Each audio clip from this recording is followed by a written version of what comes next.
నా జీవితంలో ఏమైనా చేయగలుగుతా ఉంటే అది నీవే ప్రభా.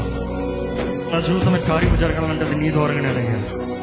ఒక అద్భుతం అవనే, ఒక సహాయం అవనే, ఒక మేలు అవనే, ఒక దీవెన అవనే, ఏదైనా నీ దగ్గర నుండే. నా జీవితంలో విడుదలన్నా కూడా నీ దగ్గర నుండే. ఏదైనా నువ్వే చేయగలిగిన దేవుడు అయ్యా.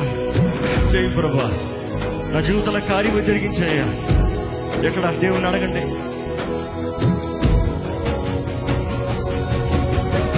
ఈరోజు ఒంటరితనాలు కూడా ఉన్నావేమో, ఒంటరి వ్యక్తిగా విడవబడి ఉన్నావేమో, మనుషులు తునీకరించి ఉన్నారేమో, మనుషులు నేరాలు మోపుతున్నారేమో. కానీ నమ్మదగిన దేవుడు అండి. ఆయన దగ్గరకు వచ్చిన వారిని ఎంత మాత్రం త్రోసివేసే దేవుడు కాదు.